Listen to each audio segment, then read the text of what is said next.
Chapter number 19 हमारे पास नाम है एटॉमिक न्यूक्लियस का। इसका मतलब ये है कि अब हम न्यूक्लियस के लेवल के ऊपर चलेंगे। अब हम एटम की बात नहीं करेंगे, अब हम किसकी बात करेंगे, न्यूक्लियस की बात करेंगे। तो हमारे पास जो डायमीटर है न्यूक्लियस का, जो डायमीटर है वो तकरीबन शुरू होता है एक्सपोनेंट -12 से लेकर एक्सपोनेंट -15 या -13 से ले रहे हैं, -13 to -15 मीटर तक है। ठीक है, ये हमारे पास डायमीटर है किसके, न्यूक्लियस के डायमीटर।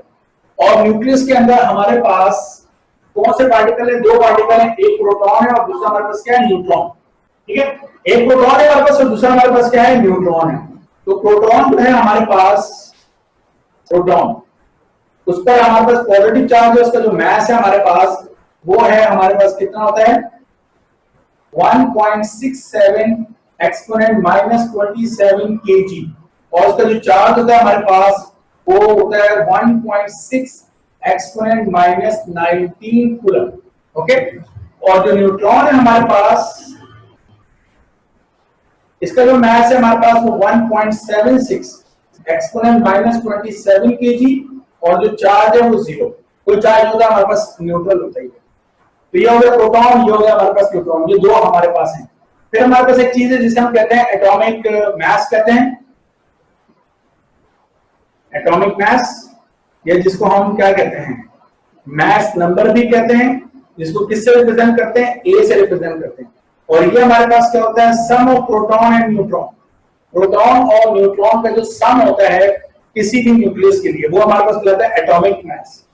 फिर हमारे पास चीज होती है जिसे हम कहते हैं एटॉमिक नंबर कहते हैं, या इसको चार्ज नंबर भी कहते हैं, जिसको हम Z से रिप्रेजेंट करते हैं।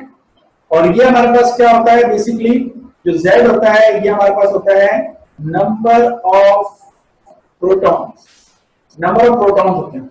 अच्छा, वैसे बेसिकली छोटी क्लासेस में तो पढ़ाया जाता है कि Z जो है ये नंबर ऑफ जो प्रोटॉन्स हैं वो क्योंकि किसी एटम में, जब हम लफ्ज इस्तेमाल करते हैं ना एटम, तो एटम का मतलब होता है न्यूट्रल।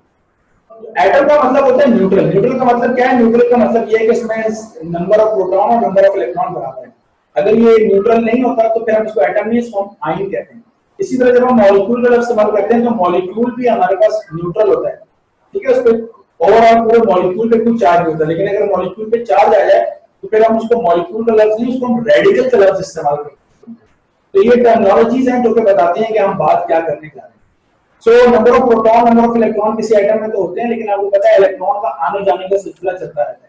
तो हम किसी एटम पे कितना उसका चार्ज नंबर कितना है या उसका एटॉमिक नंबर कितना है, उसके लिए हम इलेक्ट्रॉन पे रिलाय नहीं कर सकते, हम प्रोटॉन पे रिलाय करते हैं जो कि न्यूक्लियस में कॉन्फाइंड अपनी जगह पर रहते हैं। ओके, अब किसी भी एलिमेंट का नाम कैसे रखते हैं, हम उस एलिमेंट का नाम रखते हैं इस तरीके से कि हमने उसका नाम रखा, कोई भी नाम है, और यहाँ पर उसका एटॉमिक मास होता है, यहाँ उसका एटॉमिक नंबर होता है। मिसाल के तौर पर अगर मैं सोडियम की बात कर रहा हूँ तो सोडियम का एटॉमिक मास यहाँ लिखा जाएगा और एटॉमिक नंबर यहाँ लिखा जाएगा। इस तरीके से हम किसी भी एलिमेंट को क्या करते हैं, रिप्रेजेंट करते हैं।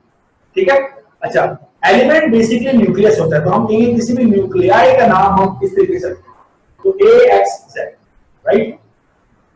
अच्छा, फिर अगर हमें किसी एटम में मालूम करने हैं, क्या मालूम करना है, नंबर ऑफ न्यूट्रॉन, कि नंबर ऑफ न्यूट्रॉन कितने हैं, तो यहां से बड़ी आसानी के साथ आप मालूम कर सकते हैं। अगर मैं लिखता हूं कि नंबर ऑफ न्यूट्रॉन कितने हैं, तो मेरा ख्याल है आप मुझे बता सकते हैं कि जो A है उसमें प्रोटॉन न्यूट्रॉन दोनों हैं, और जो Z है उसमें सिर्फ नंबर ऑफ प्रोटॉन है। तो अगर आप A में से माइनस कर दें किसको, Z को, तो आपके पास क्या आ जाएंगे, नंबर ऑफ न्यूट्रॉन आ जाएंगे। मेरे कहने का मतलब ये है कि सोडियम आप देख रहे हैं, सोडियम में Z का मतलब है ये प्रोटॉन है। ठीक है, कितने प्रोटॉन है, 11 प्रोटॉन है।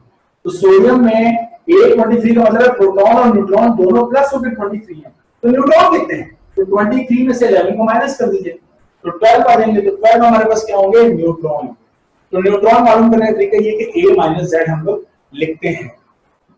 फिर एक डेफिनेशन है हमारे पास आइसोटोप्स की है, मेरा ख्याल है आइसोटोप की डेफिनेशन आप लोगों को पता होगी, उससे आगे चलते हैं। आइसोटोप का मतलब होता है कि सेम हमारे पास Z होते हैं लेकिन डिफरेंट A होते हैं।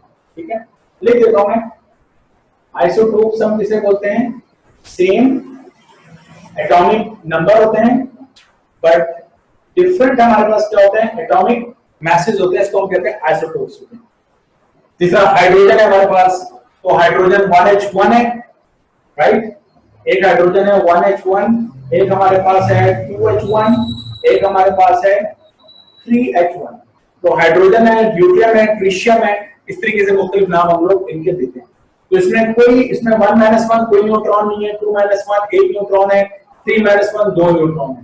तो नंबर ऑफ न्यूट्रॉन डिफरेंट होते रहते हैं हमारे पास, राइट। ये स्टोरी है हमारे पास। इसे हम क्या बोलते हैं? हम बोलते हैं आइसोटोप्स, हम लोग कहते हैं।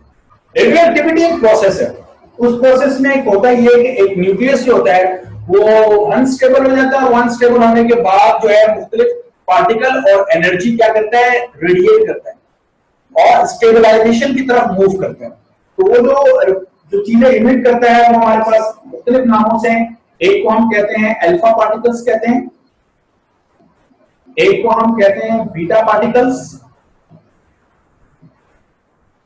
और एक को हम कहते हैं गैमा रेज। गैमा रेज कहते हैं। ये जो बीटा हमारे पास पार्टिकल है ये दो किस्मों के, इसके ऊपर तफसीली बात कर लेंगे। उनमें से जो एक किस्म है वो हमारे पास है जिसको हम नेगेटिव बीटा कहते हैं, वो हमारे पास है इलेक्ट्रॉन्स। नेगेटिव बीटा वो इलेक्ट्रॉन्स है हमारे पास। तो न्यूक्लियस में से, एटम की बात नहीं कर रहा मैं आपसे, याद रखिएगा, मैं आपसे न्यूक्लियस की बात कर रहा हूं। न्यूक्लियस में से इलेक्ट्रॉन निकल के हमें मिल रहे हैं। क्या ऐसा होता है? यस, ऐसा होता है, न्यूक्लियस में से इलेक्ट्रॉन मिलते हैं। तो फिर सवाल यह रहेगा, क्या न्यूक्लियस में इलेक्ट्रॉन मौजूद है या नहीं है? तो मुख्तलिफ एक्सपेरिमेंट के बाद हम इस नतीजे पर पहुंचे हैं कि न्यूक्लियस में इलेक्ट्रॉन मौजूद नहीं है। बाय द वे, मैं आपको एक चीज और भी बता दूं कि हम जिस लेवल की इस वक्त बात कर रहे हैं, हमने तो जनाबे अली एटम ही नहीं देखा, उसके इमेजेस, यानी उसको समझो एक होलोग्राम टाइप हमने उसको देखा हुआ है, किसको? एटम को। तो एटम में फिर न्यूक्लियस, फिर इलेक्ट्रॉन, इन तक अभी हमारी रसाई नहीं हुई। Theoretically we can see an atom, we can see an electron, electron microscope से theoretically हम इलेक्ट्रॉन को भी देख सकते हैं, और हमने देखा नहीं। ठीक है। अच्छा, अब बात यह है कि जब हमने वो चीज देखी नहीं है तो न्यूक्लियस में हमें क्या पता कि इलेक्ट्रॉन है या नहीं है, हम कैसे बात करें? याद रखिएगा, एक्सपेरिमेंट और उन एक्सपेरिमेंट की जो बेसिस है, उन एक्सपेरिमेंट की जो बेसिस है वो बहुत ही स्ट्रॉन्ग मैथमेटिकल कैलकुलेशंस है। तो याद रखिएगा, न्यूक्लियस के लेवल के ऊपर हमारी आंखें, हमारे कान, हमारी नाक, हमारा मुंह, ये सारे सेंसेस कौन बन जाते हैं? मैथमेटिक्स बन जाते हैं। सो विदाउट मैथमेटिक्स हम हायर लेवल ऑफ साइंसेस की तरफ कभी नहीं जा सकते, चाहे वो बायोलॉजी क्यों ना हो। आप बायोलॉजिस्ट हैं, एमकेटी क्लास है, ई कैट वाले इंजीनियरिंग वाले हो, वो तो बहुत ज्यादा स्टडी करते हैं मैथमेटिक्स को, लेकिन आपके लिए बाहर सूनर और लेटर, जल्द या बदी, आपको जनाबे अली मैथमेटिक्स को अपनाना पड़ेगा अगर आप अंडरस्टैंड करना चाहते हैं हायर लेवल ऑफ साइंसेस, चाहे वो बायोलॉजी ही क्यों ना। तो इलेक्ट्रॉन मौजूद है या नहीं? अब अगर हमारे जो एक्सपेरिमेंट, हमारी जो कैलकुलेशन है वो कहती है अगर इलेक्ट्रॉन न्यूक्लियस में था, गौर से सुनिएगा, न्यूक्लियस में था और वो न्यूक्लियस में से निकला, तो उसकी एनर्जी जो होनी चाहिए वो होनी चाहिए 10⁻³ मेगा इलेक्ट्रॉन वोल्ट, यानी 1000 मेगा इलेक्ट्रॉन वोल्ट। ये एनर्जी होनी चाहिए किसकी? बीटा पार्टिकल यानी इलेक्ट्रॉन्स की हमारे पास होनी चाहिए। लेकिन जब रेडियो एक्टिविटी में हमें इलेक्ट्रॉन्स मिलते हैं तो इन इलेक्ट्रॉन की जो एनर्जी होती है हमारे पास, वो एनर्जी 2 या 3 मेगा इलेक्ट्रॉन वोल्ट होती है, 2 या 3 मेगा इलेक्ट्रॉन वोल्ट। कहां 1000, कहां 2 या 3। तो 1000 और 2 या 3 में कोई मतलब कोई मुकाबला नहीं है, बहुत बड़ा डिफरेंस है। इसका मतलब यह है कि रेडियोएक्टिविटी में जो इलेक्ट्रॉन हमें मिलते हैं वो इलेक्ट्रॉन न्यूक्लियस में थे नहीं, बल्कि न्यूक्लियस में बने हैं। और जब वो न्यूक्लियस में बने हैं तो बनते साथ ही वहां नहीं रह सकते तो निकल जाते हैं। So there are many explanations, बहुत सारे डिफरेंट एक्सप्लेनेशन है जिसके जरिए हम प्रूव करते हैं कि इलेक्ट्रॉन न्यूक्लियस में नहीं है। उनमें से एक एक्सप्लेनेशन रेडियो एक्टिविटी की है जो कि मैंने आपको बता दी। एक एक्सप्लेनेशन हम अनसर्टेनिटी प्रिंसिपल से भी देने की कोशिश करते हैं, और वो ये कि मैंने आपको बताया था कि पोजीशन मोमेंटम दोनों में अनसर्टेनिटी। तो अगर मैं कहता हूं इलेक्ट्रॉन न्यूक्लियस में है, जिसका मतलब है कि मैंने उसकी पोजीशन बहुत अच्छी बता दी, तो अब उसका मोमेंटम कितना होना चाहिए न्यूक्लियस में? बिल्कुल नहीं होना चाहिए, ना होने के बराबर। जबकि हम ये देखते हैं कि इलेक्ट्रॉन की जो स्पीड है वो तकरीबन स्पीड ऑफ लाइट के बराबर है। इतने हाई मोमेंटम का पार्टिकल इतनी एक्यूरेट पोजीशन के ऊपर कैसे हो सकता है? नहीं हो सकता। तो ये भी वजह बनी थी अनसर्टेनिटी प्रिंसिपल उस चीज की कि जब हमने कहा था कि बोर ने सर्कुलर ऑर्बिट को सजेस्ट किया था, जबकि बाद में हमें पता चला कि ऑर्बिट सर्कुलर नहीं बल्कि स्फेरिकल है, तो इलेक्ट्रॉन दर हकीकत इतनी तेजी से डिफरेंट डायरेक्शन में मूव कर रहा होता है कि वो स्फीयर बना है। तो हमारा रिलेटिविटी प्रूव करती है कि इलेक्ट्रॉन जो है वो न्यूक्लियस में नहीं था, बन के निकल गया वहां से। तो ये वैल्यू जरा याद रखिएगा। अच्छा, अब रेडियो एक्टिविटी में वो तमाम न्यूक्लियस जो कि रेडियो एक्टिविटी करते हैं उन्हें हम कहते हैं रेडियो एक्टिव न्यूक्लियस कहते हैं। तो रेडियो एक्टिव न्यूक्लियस कौन होते हैं? याद रखिएगा, सारे एलिमेंट, हाइड्रोजन से आप स्टार्ट करें आखिर तक चले जाएं, जितने भी एलिमेंट हम डिस्कवर कर चुके हैं सारे के सारे एलिमेंट रेडियो एक्टिव हैं, सब रेडियो एक्टिव है। अच्छा, यहाँ पे जाके एक कंफ्यूजन का मैं आंसर करना चाहता हूँ। बहुत सारे बच्चे जब पढ़ते हैं तो वो बड़ा प्रिसाइज होकर एक चीज को अपने दिमाग में बिठा लेते हैं और वो ये पढ़ते हैं कि वो तमाम एलिमेंट जिनका एटॉमिक नंबर ग्रेटर देन क्या होता है 82 होता है आर रेडियो एक्टिव, जो कि मेरे हिसाब से ये बात गलत है, ये बात रॉन्ग है। और ये बात इसलिए रॉन्ग है कि देखिए हमारे पास हाइड्रोजन जो है 1H1 2H1 3H1 या कार्बन की मैं बात कर लूं तो कार्बन 12C6 हो गया हमारे पास, 13C6 है हमारे पास, कार्बन 14C6 है हमारे पास। ये कार्बन 14 तो रेडियो एक्टिव है। अब इसका एटॉमिक नंबर तो 6 है भाई हमारे पास, जो Z है हमारे पास वो कितना है? वो तो 6 है। और carbon 14 well non radio active है। हमारी बॉडी के अंदर जितने भी ऑर्गेनिक है, जानवर हैं, पौधे हैं, दरख्त वगैरह हैं, हम इंसान हैं, इन सब में कौन मौजूद है? कार्बन 14। तो कार्बन 14 तो रेडियो एक्टिव है।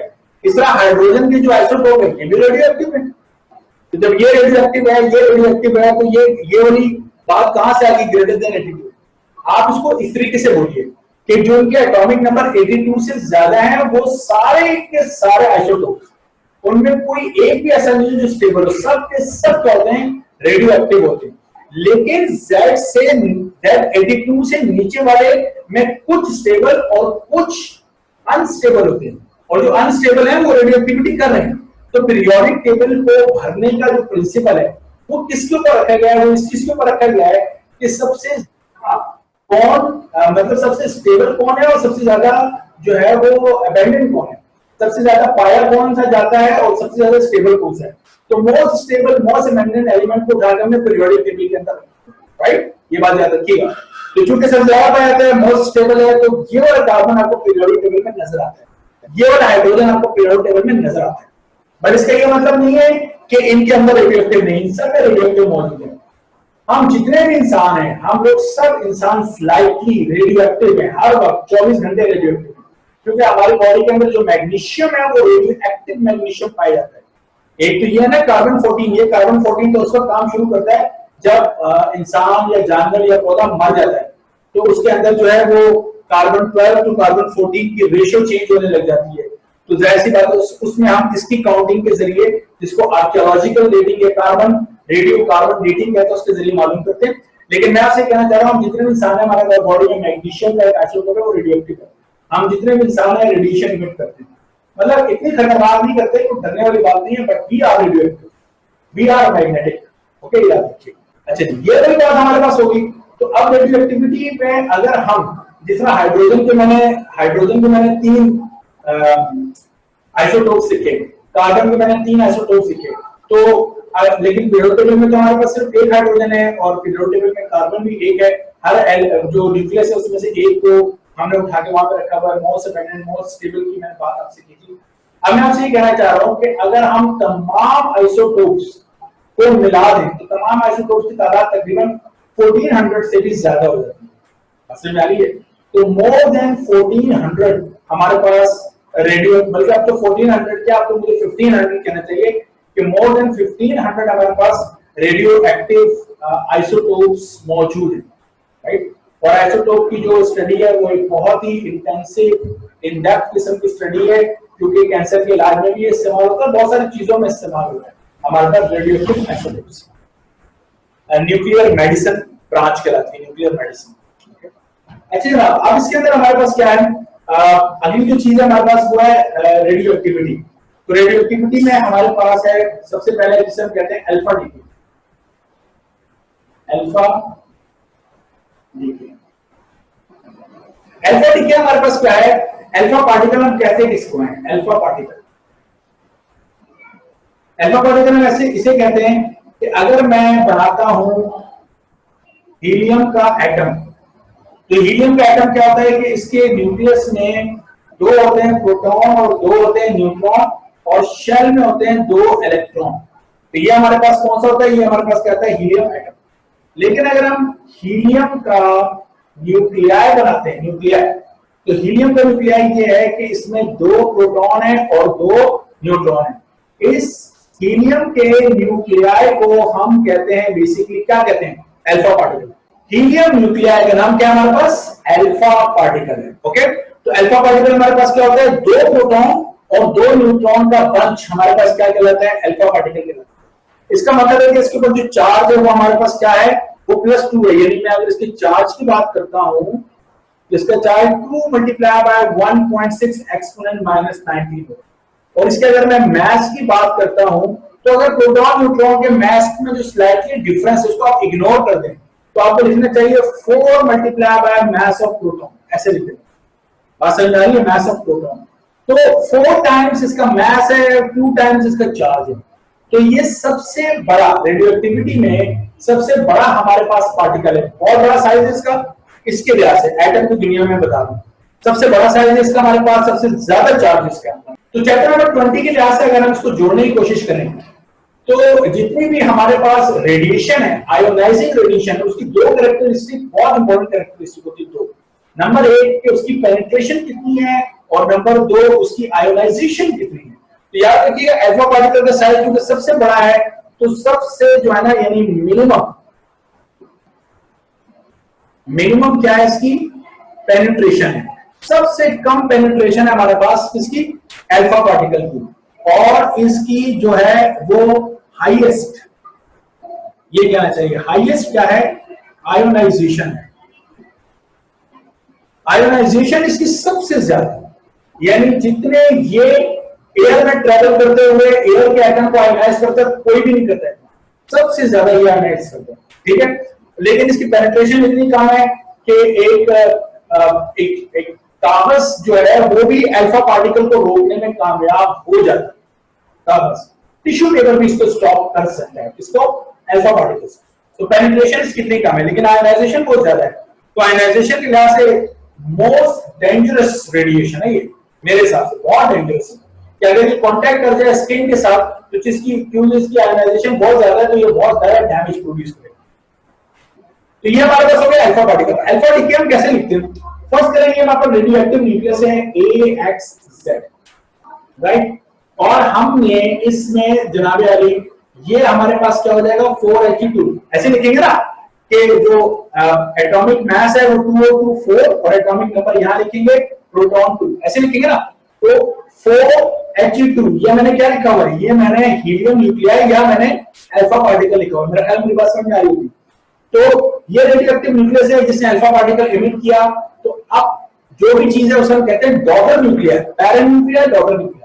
अब डॉटर न्यूक्लियर क्या होगा? इक्वेशन बैलेंस होती है, तो A में से 4 माइनस कर दें तो A-4, और Z में से 2 माइनस कर दें तो Z-2। ये हमारे पास इक्वेशन बन जाती है किसकी? अल्फा डीके की। ये क्वेश्चन अच्छी तरीके से याद रखिएगा। एटॉमिक मास हमारे पास कम हो रहा है। अच्छा, तो एटॉमिक जो हमारे पास नंबर है वो हमारे पास क्या हो रहा है? 2 कम हो रहा है। तो जब एटॉमिक नंबर कम हो रहा है तो एलिमेंट नीचे आता है, स्टेबल होता जा रहा है, 82 की कॉन्फ़िगरेशन की तरफ जाना शुरू हो रहा है। समझ आ रहा है? तो नीचे की तरफ आना शुरू हो जाएगा। तो इसमें याद रखिएगा कि इसमें हमारे पास एटॉमिक नंबर भी कम हो रहा है, एटॉमिक मास भी कम हो रहा है, दोनों कम हो रहे हैं। तो इसे हम कहते हैं, कौन सा डीके कहते हैं? अल्फा डीके कहते हैं। ये बात मेरे ख्याल समझ में आ रही होगी। बाकी अल्फा पार्टिकल जब भी मूव कर रहा होता है, यानी ये हीलियम न्यूक्लियाई जिसको मैंने अल्फा पार्टिकल बोला है, ये जब भी मूव कर रहा होता है, फर्स्ट करो ये किसमें से मूव कर रहा है? एयर में से मूव कर रहा है। तो एयर के जो एटम्स हैं उनसे क्या करता जा रहा है? टकराता जा रहा है। तो जब ये टकराता है तो एवरी कोलिजन, हर कोलिजन में ये 35 इलेक्ट्रॉन वोल्ट की एनर्जी इसकी क्या हो जाती है? कम हो जाती है। ये बात समझ आ रही है? तो जैसे जैसे कोलिजन करता है, यानी ये ज्यादातर जो एनर्जी है वो तो आयनाइजेशन, क्योंकि इसकी अपना चार्ज ज्यादा है तो किसी एटम के पास गुजरते हुए उसका इलेक्ट्रॉन छीन सकता है, पॉजिटिव है ना, इलेक्ट्रॉन छीन लेगा और उसके गुजरते हुए उसके जो न्यूक्लियस उसको रिपेल करेगा क्योंकि न्यूक्लियस पॉजिटिव होता है। तो ये याद रखिएगा, कोलिजन में ये 35 इलेक्ट्रॉन वोल्ट की एवरेज कोलिजन में 35 इलेक्ट्रॉन वोल्ट की एनर्जी एयर में क्या करता रहता है, अपनी कम करता है, राइट। अच्छा, नेक्स्ट हमारे पास जो डीके है उसे हम कहते हैं बीटा डीके। अब ये बीटा डीके हमारे पास दो किस्मों के होते हैं, एक हमारे पास होता है जिसे हम कहते हैं पॉजिटिव बीटा डीके, या जिसको पहले नेगेटिव की बात कर लेते हैं, एक को हम कहते हैं नेगेटिव बीटा डीके, और इस नेगेटिव बीटा डीके में जो चीज हमें मिलती है उसे हम कहते हैं इलेक्ट्रॉन, और दूसरा हमारे पास होता है उसे हम कहते हैं पॉजिटिव बीटा डीके। इसमें जो चीज हमें मिलती है, जो पार्टिकल हमें मिलता है उसे हम कहते हैं पॉजिट्रॉन, राइट। तो इलेक्ट्रॉन पॉजिट्रॉन दोनों से हम वाकिफ हैं चैप्टर 17 में भी। तो एक में इलेक्ट्रॉन मिलेगा, एक में पॉजिट्रॉन मिलेगा, इसलिए जो बीटा डीके है उसकी दो किस्में हमारे पास, एक कहलाता है नेगेटिव बीटा डीके और एक कहलाता है पॉजिटिव बीटा डीके। जनरली होता यह है, जिसका आप लोग केमिस्ट्री में भी बात करते हैं, कि जब भी बीटा डीके की बात की जाती है तो बाय डिफॉल्ट ये समझा जाता है कि बीटा डीके में जो पार्टिकल इमिट हो रहा है वो कौन सा है, इलेक्ट्रॉन है, राइट। लेकिन हमारे पास इलेक्ट्रॉन पॉजिट्रॉन दोनों है, तो फिजिक्स में दो टाइप के बीटा डीके हैं, पॉजिटिव भी है और नेगेटिव भी है। अब इसको जरा मैं समझा देता हूं कि ये है क्या। सबसे पहले मैं आपको नेगेटिव बीटा डीके समझा रहा हूं। तो नेगेटिव बीटा डीके में ये होता है हमारे पास, यानी किसकी आपसे बात कर रहा हूं, इसमें हो ये रहा है कि ये मेरे पास एक रेडियो एक्टिव एलिमेंट है, और ये रेडियो एक्टिव एलिमेंट क्या कर रहा है, नेगेटिव बीटा पार्टिकल इमिट कर रहा है, इसको मैं ई के ऊपर नेगेटिव लिख देता हूं, यानी इलेक्ट्रॉन इमिट कर रहा है, राइट। उसके बाद यहाँ पर ये डॉटर न्यूक्लियाई है। अब ये डॉटर न्यूक्लियाई क्या बनेगा इसके बारे में मैंने आपको बताया है। अच्छा, इसके साथ एक चीज और भी बनती है जो कि शायद हमारे सेकेंड ईयर फिजिक्स में नहीं लिखी हुई, लेकिन टू बैलेंस द इक्वेशन उसको उसका पता होना चाहिए, और वो है न्यूट्रिनो। तो मैं साथ में लिख देता हूं न्यूट्रिनो। न्यूट्रिनो न्यूट्रिनो जो है उसको हम ये फ्रीक्वेंसी का जो सिंबल है इससे ही रिप्रेजेंट करते हैं बेसिकली, ठीक है। न्यूट्रिनो भी दो टाइप के होते हैं, न्यूट्रिनो होता है और एक एंटी न्यूट्रिनो होता है। तो 12 न्यूट्रिनो यहाँ पर हमारे पास बनता है। अब ये जो चीज है इसको कैसे लिखना है ये जरा समझ लीजिए। होता ही है कि ये मेरे पास एक न्यूक्लियस है, इस न्यूक्लियस में जो प्रोटॉन है वो मेरे पास 50 है, और जो न्यूट्रॉन है वो भी मेरे पास कितने हैं, 50। तो इसका जो एटॉमिक मास है मेरे पास वो 50 प्लस 50 कितना हो जाएगा, 100 हो जाएगा, और उसका जो एटॉमिक है मेरे पास वो कितना हो जाएगा, नंबर ऑफ प्रोटॉन, जो कि कितने हैं, 50। अब इसमें से ये जो एक न्यूट्रॉन है, ये एक न्यूट्रॉन टूट के, जिसे हम कहते हैं डिसइंटीग्रेट हो गया, एक प्रोटॉन और एक इलेक्ट्रॉन में डिवाइड हो गया। प्रोटॉन का चार्ज प्लस होता है, इलेक्ट्रॉन का नेगेटिव होता है। ये इलेक्ट्रॉन न्यूक्लियस में नहीं रह सकता, ये न्यूक्लियस से निकल जाता है। ये जब न्यूक्लियस से निकल जाएगा तो यही वो इलेक्ट्रॉन है जो कि हमें नेगेटिव बीटा डीके के टाइम पे मिल रहा है। And what about this proton, ये प्रोटॉन वापस किसका हिस्सा बन जाता है, न्यूक्लियस का हिस्सा बन। अब हमारे पास जो डॉटर न्यूक्लियाई है उसकी शक्ल जरा और से समझिए कि क्या बन गई है। पहले मेरे पास प्रोटॉन कितने थे, 50। अब एक प्रोटॉन और ऐड हो गया है, तो अब मुझे प्रोटॉन कितने लिखने चाहिए, 51। सही है। न्यूट्रॉन मेरे पास पहले 50 थे, एक न्यूट्रॉन ही टूटा है ना, तो न्यूट्रॉन मेरे पास कितने हो जाएंगे, 49। क्या ये बात समझ में आ गई आपको कि जो न्यूट्रॉन ब्रेक हुआ, उस न्यूट्रॉन के ब्रेक होने की वजह से अब न्यूट्रॉन 50 की जगह पे कितने हो चुके हैं, 49। और जो न्यूट्रॉन ब्रेक हुआ वो प्रोटॉन और इलेक्ट्रॉन में डिवाइड हुआ, सही है। तो जो इलेक्ट्रॉन है वो तो न्यूक्लियस से निकल गया, जो नेगेटिव बीटा डीके की शक्ल में हमें मिल रहा है। जो प्रोटॉन है वो न्यूक्लियस में ही रहता है, ये अलग से करके मैंने लिखा है, न्यूट्रॉन किसमें रहता है, न्यूक्लियस में ही रहता है हमारे पास। तो प्रोटॉन जो है वो न्यूक्लियस में ही रहता है। तो प्रोटॉन पहले 50 थे, अब प्रोटॉन कितने हो गए हमारे पास, 51 हो गए, राइट। तो मेरा ख्याल बात समझ में आ गई होगी। अब मैं अगर एटॉमिक मास लिखता हूं तो 51 और 49 ये तो दोबारा से 100 बन गया, और अगर मैं एटॉमिक नंबर लिखता हूं तो नंबर ऑफ प्रोटॉन मेरे पास कितने हैं, 51। तो आप देख सकते हैं एटॉमिक मास में कोई फर्क नहीं पड़ा, तो मैं एटॉमिक मास क्या लिखूंगा, ए लिखूंगा। जो पेरेंट न्यूक्लियाई का एटॉमिक मास था वही डॉटर न्यूक्लियाई का एटॉमिक मास है। अच्छा, एटॉमिक नंबर के ऊपर आ गया। एटॉमिक नंबर पहले 50 था, अब एटॉमिक नंबर हमारे पास कितना है, 51। तो एटॉमिक नंबर +1 हुआ, तो मैं यहाँ पे लिखूंगा Z+1। ये मेरे पास इक्वेशन बनेगी। मेरा ख्याल है आसान सी इक्वेशन आपकी समझ में आ गई होगी, ठीक है। ये इस तरीके से मैंने आपको ये समझा दिया। तो atomic mass remains the same, beta decay के अंदर अच्छी तरीके से याद रखिएगा। और अभी मैं बात कर रहा हूं नेगेटिव बीटा डीके की, कि एटॉमिक मास सेम रहता है, जबकि अगर इलेक्ट्रॉन इमिट हो तो जो एटॉमिक नंबर होता है वो +1 हो जाता है, राइट। जो अगली टाइप है हमारे पास, वो हमारे पास पॉजिटिव बीटा डीके। तो पॉजिटिव बीटा डीके में मैंने आपसे कहा है हमें कौन सा पार्टिकल मिलता है, हमें मिलता है पॉजिट्रॉन। पॉजिटिव बीटा डीके की जो इक्वेशन है वो इस तरीके से कि ये मेरे पास पैरेंट न्यूक्लियाई है और इस पैरेंट न्यूक्लियाई से हमारे पास ये एक पॉजिट्रॉन जिसको हम पॉजिटिव इलेक्ट्रॉन भी कहते हैं वो बनता है, और प्लस हमारे पास एक एंटी न्यूट्रिनो होता है जिसको हम न्यू के ऊपर बार बना के रिप्रेजेंट करते हैं, ठीक है। अब यहां पर जो डॉटर न्यूक्लियाई बनेगा वो क्या होगा? डॉटर न्यूक्लियाई मैं पहले बता चुका हूं, बीटा डीके में समझाया कि एटॉमिक मास पे कोई फर्क पड़ता नहीं है। जब पॉजिट्रॉन इमिट होता है तो एटॉमिक नंबर कम हो जाता है Z-1, और जब इलेक्ट्रॉन इमिट होगा तो Z+1। तो याद इस तरीके से रख लीजिए कि जब नेगेटिव पार्टिकल इमिट होगा तो एटॉमिक नंबर प्लस होगा, जब पॉजिटिव पार्टिकल इमिट होगा तो एटॉमिक नंबर माइनस होगा, राइट। अच्छा, यहां पर तो मैंने आपको डिसइंटीग्रेट करके दिखाया था नेगेटिव बीटा पार्टिकल के टाइम पे न्यूट्रॉन को। पॉजिटिव बीटा डीके के टाइम पे जो पार्टिकल डिसइंटीग्रेट होता है वो प्रोटॉन होता है, प्रोटॉन टूट जाता है। इसका मतलब यह है कि प्रोटॉन फंडामेंटल या एलिमेंट्री पार्टिकल नहीं है। बी केयरफुल, न्यूट्रॉन और प्रोटॉन दोनों किसी से मिलकर बने हुए हैं, तो जब वो किसी से मिलकर बने हुए हैं तो टूट गए, और टूट के दोबारा से उन्होंने कुछ और चीज बना ली। मेरी बात समझ में आ रही है? इलेक्ट्रॉन को अभी तक हमने तोड़ के किसी और चीज में बनाने के ऊपर हम लोग नहीं जा सके। इसका मतलब है कि इलेक्ट्रॉन हमारे पास फंडामेंटल या एलिमेंट्री पार्टिकल है which cannot be divided into more elementary या सब एटॉमिक पार्टिकल, राइट। तो इलेक्ट्रॉन एलिमेंट्री पार्टिकल है, प्रोटॉन और न्यूट्रॉन एलिमेंट्री पार्टिकल नहीं है, ये हमारे पास कंपोजिट पार्टिकल हैं, ये किसी और पार्टिकल से मिलकर बने।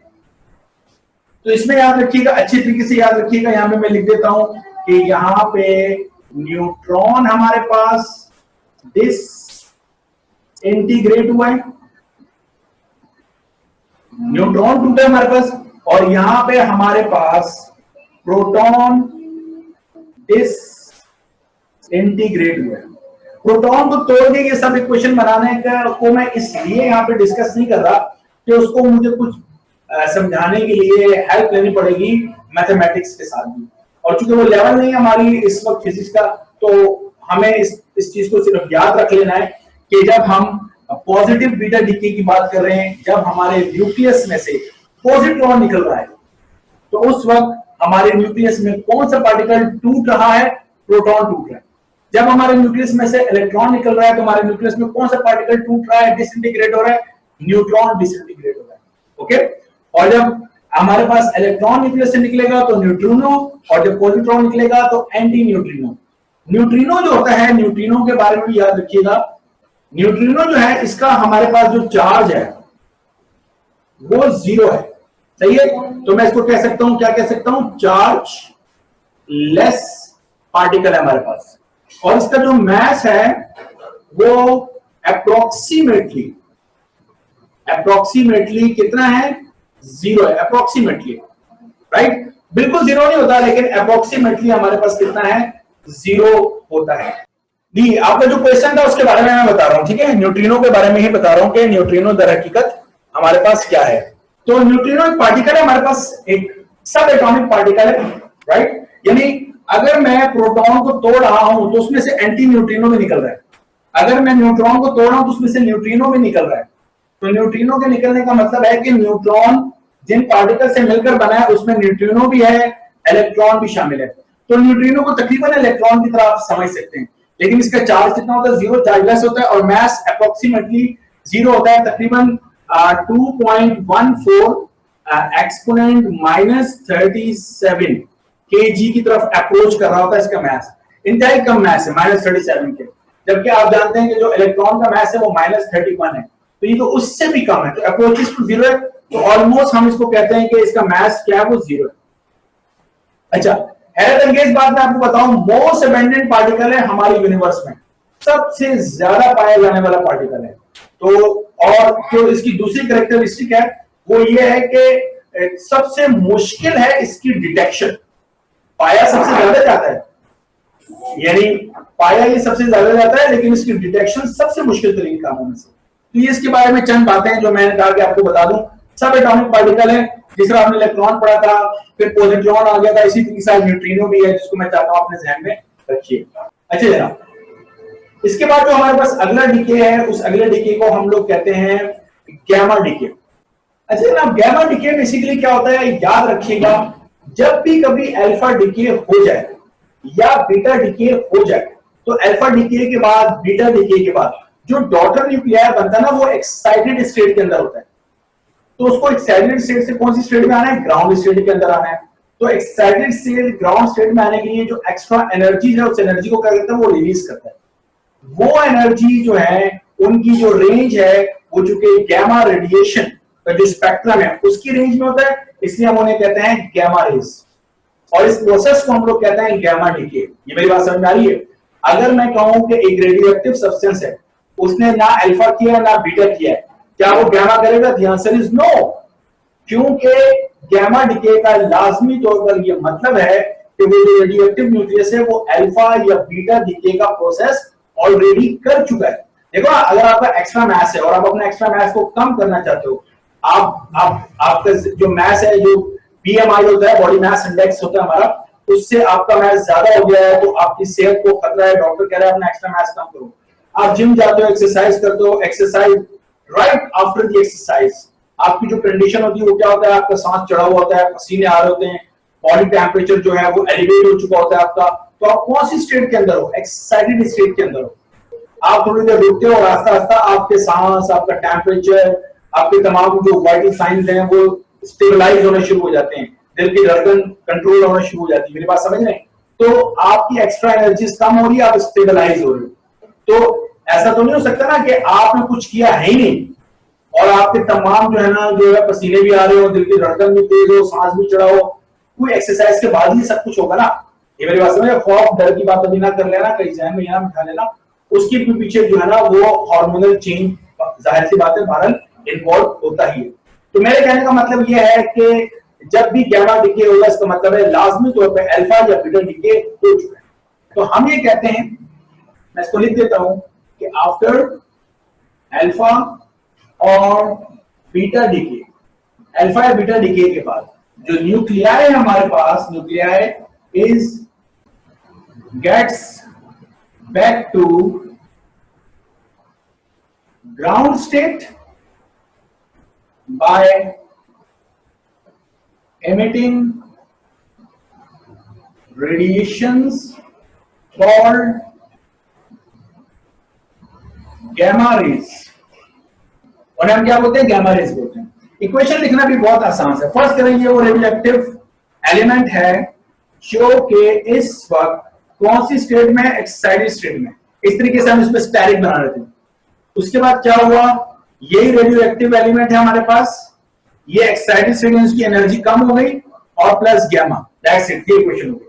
तो ए एक्स जेड एग्जैक्टली वही रहा, और जो उसकी एक्साइटेड स्टेट में था उससे किसमें आ गया? ग्राउंड स्टेट में आ गया बाय एमिटिंग गैमा रेडिएशन। ये हमारे पास कहलाता है गैमा डीके।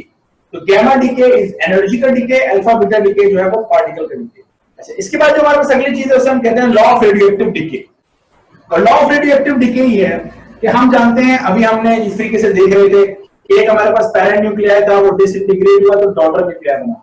तो पैरेंट न्यूक्लियाई और डॉटर न्यूक्लियाई, डॉटर न्यूक्लियाई को अगर हम कोई और नाम देना चाहें तो हम उसे कहते हैं डिसइंटीग्रेटेड न्यूक्लियाई, वो न्यूक्लियाई जो कि टूट चुका है। ओके, तो हमारे पास कुछ कहानी इस तरीके से कि हम कहते हैं कि जो डॉटर न्यूक्लियाई हैं,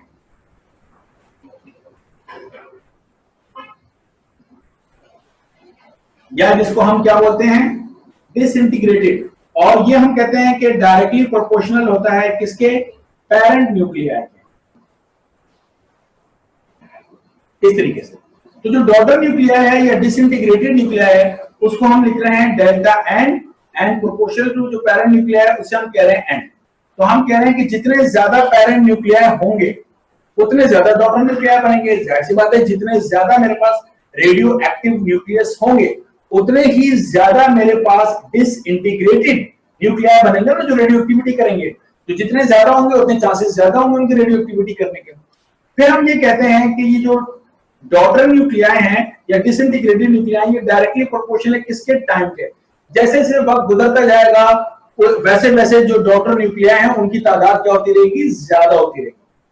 अच्छा, इस मौके में मैं आपको एक बात बता देना चाहता हूं कि ये जो रेडियो एक्टिव, जो law of radioactive decay है, इसके मुताबिक जो रेडियो एक्टिविटी है,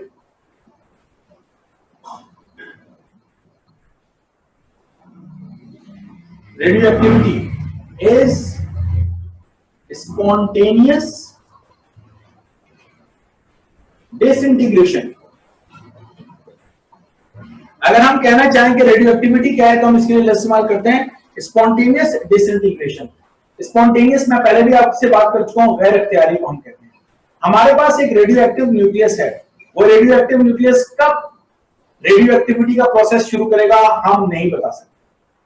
एक बार रेडियो एक्टिविटी का प्रोसेस स्टार्ट कर दे, कब खत्म करेगा हम ये भी नहीं बता सकते। वो कौन से प्रोसीजर होंगे जिनको हम फॉलो करें तो रेडियो एक्टिविटी तेजी से हो, अब तक हम डिस्कवर नहीं कर सके। राइट, कोई ऐसा तरीका नहीं है कि हम इस प्रोसेस को फास्ट कर सकें, कोई ऐसा तरीका नहीं है कि हम इन प्रोसेस को स्लो डाउन कर सकें। तो कब शुरू होगा, कब खत्म होगा, कैसे तेज कर सकते हैं, कैसे स्लो कर सकते हैं, इस चीज के बारे में, मतलब ये तमाम चीजें हमारे दायरे इख्तियार से बाहर है, हम ये सब नहीं कर सकते। इसलिए हम कहते हैं स्पॉन्टेनियस डिसइंटीग्रेशन है। इसका जो टूटना है वो एक गैर इख्तियारी अमल है, ये अपना ही एक प्रोसेस है, ये खुद चलता है और खुद स्टॉप होता है। राइट, तो कितने पेरेंट न्यूक्लियाई होंगे? जितने ज्यादा, कितने डॉटर न्यूक्लियाई होंगे? जितने ज्यादा पेरेंट न्यूक्लियाई होंगे। कितने डॉटर न्यूक्लियाई होंगे? जितना वक्त गुजरता जाएगा। तो हम इन दोनों प्रोपोर्शनलिटी को जब मिलाते हैं तो हम कहते हैं कि delta N proportional to N delta T हमारे पास है, और जब हम इसको इज इक्वल टू लगाते हैं तो minus lambda N delta T लगाते हैं। ये जो लैम्डा है हमारे पास, ये कहलाता है डिके कांस्टेंट इसको कहते हैं, या इसको हम कहते हैं डिके कांस्टेंट भी कहते हैं, या डिसइंटीग्रेशन कांस्टेंट भी कहते हैं। डिसइंटीग्रेशन कांस्टेंट ये हमें बताता है कि किस हर एलिमेंट का लैम्डा अलग होता है, ठीक है, हर न्यूक्लियाई का। तो लैम्डा हमें बताता है कि कौन तेजी से डिसइंटीग्रेट होता है और कौन स्लो होता है। ये याद रखिएगा आपसे। ये माइनस साइन का मतलब है कि वक्त के साथ साथ पेरेंट न्यूक्लियाई क्या होते जा रहे हैं? कम होते जा रहे हैं। माइनस का मतलब वक्त के साथ साथ पेरेंट न्यूक्लियाई कम हो रहे हैं। That is why this process is negative. समझ में आ गई बात की? लैम्डा डिके कांस्टेंट है, या इसको डिसइंटीग्रेशन कांस्टेंट कहते हैं, and it is independent from the external condition, and it is independent from external conditions। क्या मतलब इस बात का कि इंडिपेंडेंट फ्रॉम एक्सटर्नल कंडीशन है? इस बात का एग्जैक्टली वही मतलब है जो मैं यहां पे आपको बता रहा था स्पॉन्टेनियस डिसइंटीग्रेशन का। मिसाल के तौर पे हम किसी रेडियो एक्टिव न्यूक्लियस हमारे पास है, हम उसको प्रेशराइज करें तो क्या वो रेडियो एक्टिविटी इंक्रीज करेगा या करना शुरू कर देगा या रोक देगा? बिल्कुल नहीं। हम प्रेशर को इंक्रीज करें, डिक्रीज करें, करंट उसमें से गुजारें, मुख्तलिफ एक्सटर्नल कंडीशंस अप्लाई करते चले जाएं, तो क्या रेडियो एक्टिविटी के पैरामीटर्स को हम कंट्रोल कर सकते हैं? द आंसर इज नो, हम कंट्रोल नहीं कर सकते। सो इसलिए हम कह रहे हैं कि लैम्डा जो है वो independent from the external condition है, किसी एक्सटर्नल कंडीशन के ऊपर डिपेंड नहीं करता। राइट, ये हर मटेरियल का एक गॉड गिफ्टेड वैल्यू है, जिसकी गॉड गिफ्टेड वैल्यू लैम्डा की वैल्यू ज्यादा है वो जल्दी डिके करेगा। डिके कांस्टेंट ज्यादा का मतलब है जल्दी डिके करेगा, और डिके कांस्टेंट कम का मतलब है वो देर से डिके करेगा। राइट, ये बात समझ में आ रही है आपको? तो डिके कांस्टेंट जो है वो हमें बेसिकली ये बता रहा है कि कोई एलिमेंट कितना तेजी से या कितना आहिस्तगी से डिके करेगा। अच्छा, अब अगर मैं क्या करूं, ये डेल्टा टी को इस तरफ ले जाकर डिवाइड कर दूं, तो हम कहते हैं कि delta N upon delta T हमारे पास माइनस लैम्डा एन के बराबर हो जाएगा हमारे पास। ये जो लैम्डा एन है इसको हम कहते हैं एक्टिविटी। इसे हम क्या बोलते हैं? एक्टिविटी। इसको हम ए से रिप्रेजेंट करते हैं, एक्टिविटी को हम ए से रिप्रेजेंट करते हैं, और ये हमारे पास बराबर होता है लैम्डा एन के। एक्टिविटी हमारे पास एक पॉजिटिव क्वांटिटी है। जब हम एक्टिविटी ए लिखते हैं तो हम माइनस साइन को नहीं लिखते, ये अच्छी तरीके से आप याद रखिएगा। अच्छा, यहां से अगर मैं लैम्डा का यूनिट निकालना चाहूं तो एन तो सिर्फ हमारे पास है नंबर्स, तो नंबर ऑफ यानी पेरेंट न्यूक्लियाई ये हमारे पास बना। तो ये नंबर है, तो लैम्डा हमारे पास यहां से अगर आप देखें तो ये हमारे पास सिर्फ डॉटर न्यूक्लियर है, और ये क्या है सेकंड, तो हमारे पास लैम्डा का जो यूनिट है वो हमारे पास है सेकंड इनवर्स। अच्छे तरीके से याद रखिएगा, राइट। और इसी तरीके से यहां पर भी एक्टिविटी भी हमारे पास पर सेकंड के अंदर होती है, पर सेकंड। ये हमारे पास आ गया एक्टिविटी के बारे में, हमारे पास बात हो गई है। एक्टिविटी का एक हमारे पास शायद और यूनिट भी है जिसे हम बैक्यूरल कहते हैं। एक्टिविटी भी पर सेकंड में है, हमारे पास डीके कांस्टेंट भी पर सेकंड में है, और एक्टिविटी को हम BQ, BQ stand for Becquerel. Henri Becquerel नहीं था हमारे पास, साइंटिस्ट का नाम है हेनरी बैक्यूरल, जिसने रेडियो एक्टिविटी को डिस्कवर किया था। तो हेनरी बैक्यूरल के नाम के ऊपर हमने एक्टिविटी का यूनिट रखा हुआ है, क्या, बैक्यूरल, BQ। तो BQ भी है, पर सेकंड भी है, दोनों आपस में इक्विवेलेंट है। अच्छा, यहां जाकर अब हम एक चीज की और बात करने वाले हैं, वो ये है कि हम अगर इस तरीके से बात कर लें, एक तो बात करने का तरीका ये है कि हम कह रहे थे कि हमारे पास इतने पैरेंट न्यूक्लियाई हैं और इतने डॉटर न्यूक्लियाई हमारे पास बने। अगर हम ऐसे बात कर लें कि हमारे पास इतने पैरेंट न्यूक्लियाई थे और अब इतने पैरेंट न्यूक्लियाई रह गए, यानी सिर्फ पैरेंट न्यूक्लियाई की टर्म में ही बात करें, तो ये हमारे पास रिलेटिव, हमारे पास रेडियो एक्टिविटी कहलाती है। तो हमारे पास जो रिलेटिव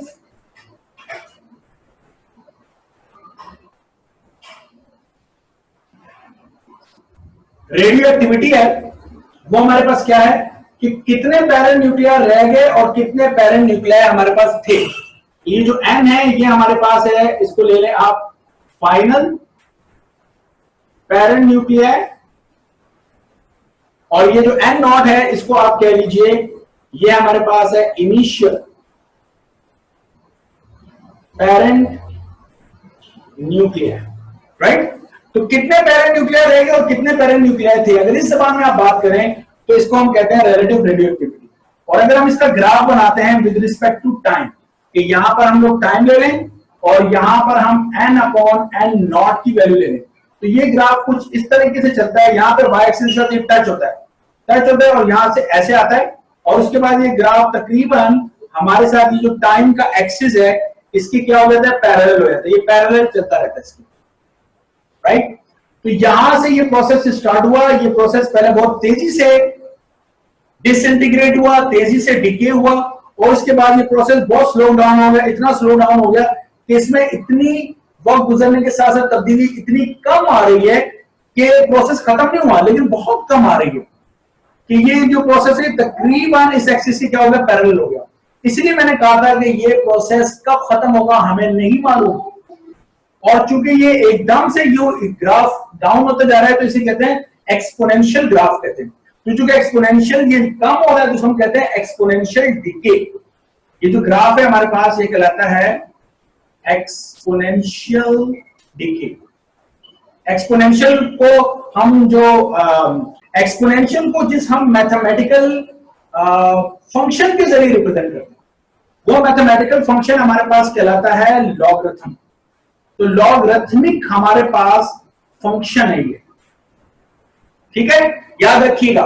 एक्सपोनेंशियल आप कैलकुलेटर में देखिए, आपके कैलकुलेटर में एक बटन है, जो ऊपर जो छोटे बटन होते हैं ना उसमें एक बटन है ई, ये एक बटन के ऊपर ऐसे करके लिखा हुआ है ई, और ई के ऊपर पावर इस तरह एक्स बनी हुई है, और शिफ्ट के ऊपर यानी इस बटन के ऊपर शिफ्ट में जो फंक्शन है वो हमारे पास है एल एन है, यानी नेचुरल लॉग है हमारे पास।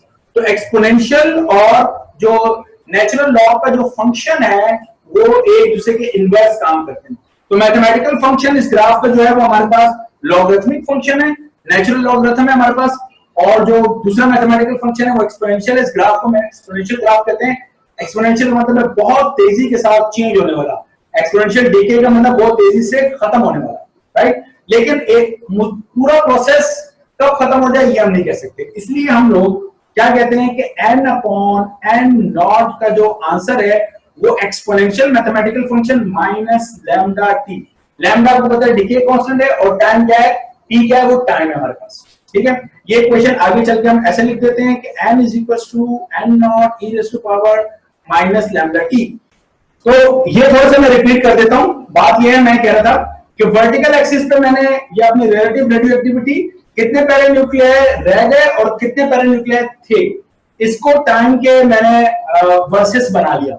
तो ये एक्सपोनेंशियल एकदम तेजी से ये डिक्रीज हो रहा है, यानी पहले जो पैरेंट न्यूक्लियाई हैं वो डॉटर न्यूक्लियाई में बहुत तेजी से तब्दील हो रहे हैं, और वक्त गुजरने के साथ साथ वो जो पैरेंट न्यूक्लियाई हैं वो डॉटर न्यूक्लियाई में बहुत आहिस्तेगी से चेंज हो रहे हैं। यानी अगर मैं आपको ऐसे कहना चाहूं कि मेरे पास 100 पैरेंट न्यूक्लियाई थे और 1 घंटे के बाद 1 आवर के बाद मेरे पास कितने रह गए? 50 रह गए।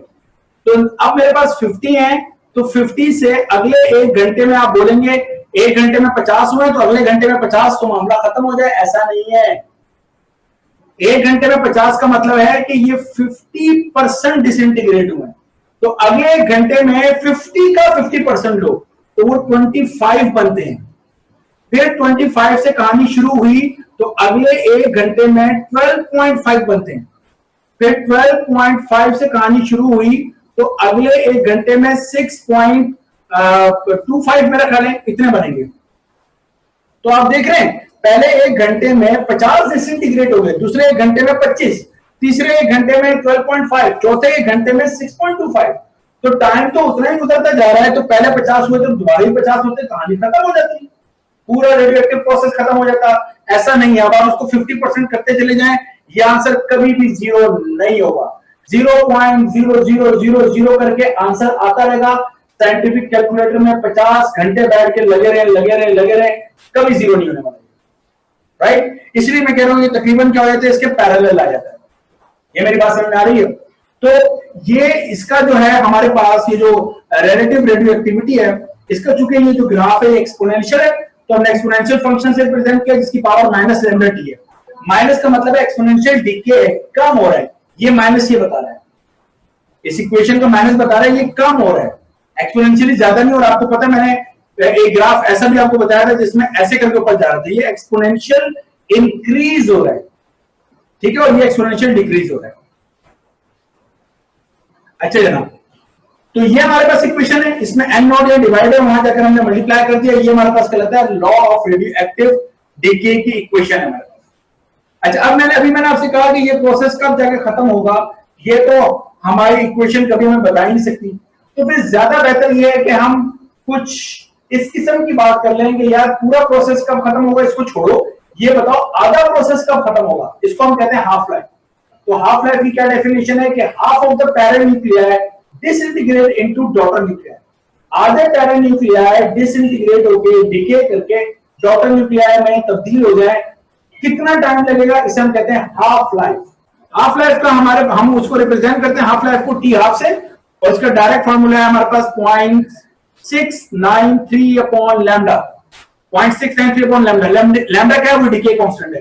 तो अगर आपको डिके कांस्टेंट पता हो, 0.693 को डिके कांस्टेंट से डिवाइड करें, आपके पास उस एलिमेंट की हाफ लाइफ आ जाएगी।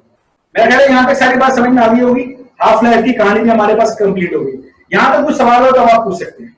मुख्तलिफ एलिमेंट की मुख्तलिफ रेडियोएक्टिव जो न्यूक्लियस है उनकी डिफरेंट हाफ लाइफ होती है। हाफ लाइफ एक सिग्नेचर है हर रेडियोएक्टिव न्यूक्लियस का, हर रेडियोएक्टिव न्यूक्लियाई का।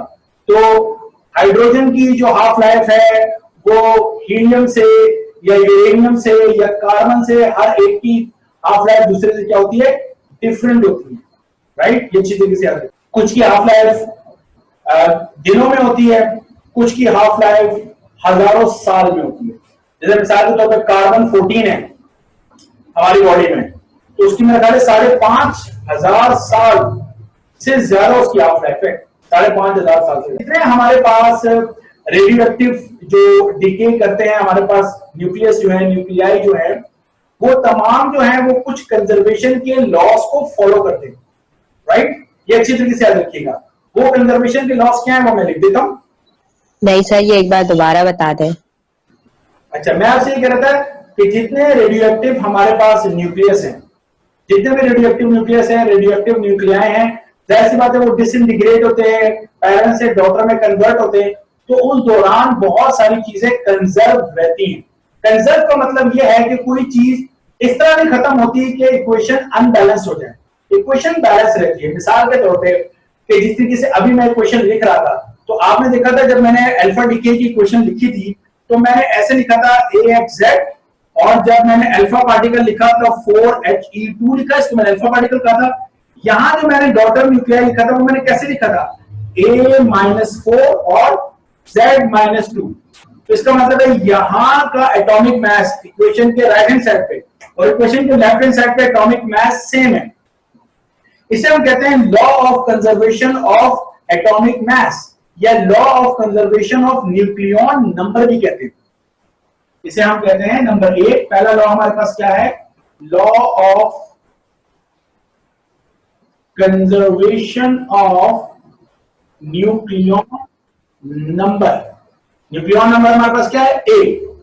ठीक है, एटॉमिक मैसेज हमारे पास इक्वेशन के इस तरफ और इस तरफ ड्यूरिंग द रेडियोएक्टिविटी बिल्कुल सेम है। इसी तरीके से अगर आप यहां पर देखें तो इनका जो सम है एटॉमिक नंबर्स का और यहां पर जो एटॉमिक नंबर है, ये दोनों भी एटॉमिक नंबर इन इक्वेशन के लेफ्ट राइट पर और लेफ्ट पे सेम है। तो इसको हम लोग कहते हैं law of conservation of atomic number, जिसको हम किससे रिप्रेजेंट करते हैं? सेट से। इसके बाद हमारे पास जो तीसरी चीज है वो है हमारे पास जिसे हम कहते हैं लॉ ऑफ कंजर्वेशन ऑफ क्या? एनर्जी। यानी जो एनर्जीज हैं वो भी हमारे पास क्या रहती हैं? बैलेंस रहती हैं। कहीं से एनर्जी आती नहीं है, ना कहीं एनर्जी चली जाती है, बल्कि वन फॉर्म ऑफ एनर्जी किसी अदर फॉर्म ऑफ एनर्जी में कन्वर्ट होती है। उसके बाद हमारे पास जो चौथा लॉ है उसे हम कहते हैं law of conservation of linear momentum. और इसी तरीके से जो पांचवा लॉ है वो लॉ ऑफ कंजर्वेशन ऑफ हमारे पास एंगुलर मोमेंटम कहलाता है। नेक्स्ट हमारे पास टॉपिक है उसे हम कहते हैं मास डिफेक्ट। मास डिफेक्ट को हम डेल्टा एम से रिप्रेजेंट करते हैं। अब जरा मास डिफेक्ट को समझ लो, मास डिफेक्ट है क्या? फर्स्ट करो, ये मेरे पास एक प्रोटॉन है, ये मेरे पास एक न्यूट्रॉन है, ठीक है। फिर ये मेरे पास दूसरा न्यूट्रॉन है, ये मेरे पास दूसरा प्रोटॉन है। मैंने इस प्रोटॉन का मास किया, इसका मास, इसका यानी मैंने एक प्रोटॉन का मास, फिर एक प्रोटॉन का मास, फिर एक न्यूट्रॉन का मास और फिर एक न्यूट्रॉन का मास। हर एक का मास मैंने सबको प्लस किया तो मेरे पास एक आंसर आ गया। जरा एक बात समझना। फिर मैंने इन सबको क्या किया? उठा के एक जगह पर रख दिया न्यूक्लियस में। तो ये मेरे पास एक प्रोटॉन है, ये दूसरा प्रोटॉन है, ये एक न्यूट्रॉन है, ये दूसरा न्यूट्रॉन है। इन सब का मैंने जब मास किया तो वो मास मेरे पास आया लेस देन, यानी ये मास हमारे पास लेस आया और ये आंसर हमारे पास ज्यादा आया। यानी जब ये अलग अलग थे, फ्री कॉन्स्टिट्यूएंट की बात कर रहा हूं मैं, जब ये अलग अलग थे, अलग अलग, तो इनके मैसेज का जो सम है हमारे पास, यानी आंसर ऑफ हमारे पास क्या लिख रहा हूं? मैस, ये हमारे पास ज्यादा है। और जब इनको उठा के मैंने एक न्यूक्लियस में डाल दिया तो इनका मैस हो गया कम। तो न्यूक्लियर स्टेट के अंदर मैसेज हमारे पास कम आ रहे हैं और फ्री स्टेट के अंदर हमारे पास जवाब ज्यादा आ रहे हैं। ये जो मैस में फर्क आ रहा है कि जब ये अलग अलग होते हैं तो इनका मैस ज्यादा होता है और जब इनको एक न्यूक्लियस में हम इनके मैस को मेजर करते हैं तो आंसर कम आता है। इस फर्क को हम लोग कहते हैं मैस डिफेक्ट। इसको किसे रिप्रेजेंट करते हैं? डेल्टा एम से रिप्रेजेंट करते हैं, राइट। तो ये हमारे पास ऐसा क्यों हुआ? इस सवाल का जवाब ऐसा क्यों हुआ? इस सवाल का जवाब हमारे पास ये है कि याद रखिएगा, जब हम इनको आपस में मिलाते हैं तो ये अपना मैस, हर प्रोटॉन, हर न्यूट्रॉन, यानी न्यूक्लियस में पाया जाने वाला हर पार्टिकल न्यूक्लियॉन कहलाता है। पहले तो ये बात याद रखना, न्यूक्लियॉन का मतलब है every particle in nucleus. Nucleus के हर पार्टिकल को हम क्या बोलते हैं? न्यूक्लियॉन कहते हैं। तो हर न्यूक्लियॉन, प्रोटॉन भी एक न्यूक्लियॉन है, न्यूट्रॉन भी एक न्यूक्लियॉन है, ओके। हर न्यूक्लियॉन ने, न्यूक्लियस में पाए जाने वाले हर पार्टिकल ने अपना अपना मास कम किया। अपना मास कम करके उन्होंने उन मासेस को किसमें कन्वर्ट किया? जिसको हम कहते हैं बाइंडिंग एनर्जी। तो नेक्स्ट कॉन्सेप्ट है हमारे पास बाइंडिंग एनर्जी, जिसको हम बीई से रिप्रेजेंट करते हैं। तो बाइंडिंग एनर्जी हमारे पास क्या होती है क्लास? वो जो मास है डेल्टा एम, उसको अगर मैं सी स्क्वायर से मल्टीप्लाई कर दूं तो एम सी स्क्वायर, हमें आइंस्टाइन ने क्या बताया था, किसमें कन्वर्ट हो जाता है? मास एनर्जी में कन्वर्ट हो जाता है। तो वो जो मास कम हुआ किसमें कन्वर्ट हुआ, एनर्जी में। वो एनर्जी हमारे पास कौन सी एनर्जी कहलाती है, बाइंडिंग एनर्जी। ये कॉन्सेप्ट समझ में आ रहा है? क्यों बाइंडिंग एनर्जी में कन्वर्ट हुआ हो भाई? इसलिए बाइंडिंग एनर्जी में कन्वर्ट हुआ कि ये प्रोटॉन दोनों पॉजिटिव पार्टिकल हैं। अब मुझे एक बात बताओ, दो पॉजिटिव पार्टिकल एक दूसरे को रिपेल करेंगे, एक दूसरे से दूर जाएंगे, करीब तो नहीं आएंगे। न्यूक्लियस का जो डायमीटर है 10⁻⁻15 मीटर, इतनी कम जगह पर हमने दो प्रोटॉन को एक साथ रखा हुआ है, तो वो दो प्रोटॉन एक दूसरे को क्या करेंगे, रिपेल करेंगे। ये बात समझ में आ रही है? जब वो दोनों एक दूसरे को रिपेल करेंगे तो उनकी जो फोर्स है वो कौन सी फोर्स है, इलेक्ट्रोस्टैटिक फोर्स। हमें चाहिए एक ऐसी फोर्स जो उस इलेक्ट्रोस्टैटिक फोर्स पर काबू पा ले और उन प्रोटॉन को वहां पर जोड़ के रखे। उस फोर्स को हम कहते हैं स्ट्रॉन्ग न्यूक्लियर फोर्स। ठीक है, ये जो स्ट्रॉन्ग न्यूक्लियर फोर्स है is greater than electrostatic force.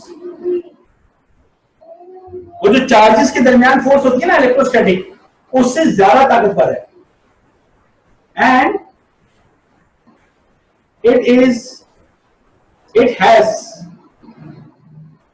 a very short range,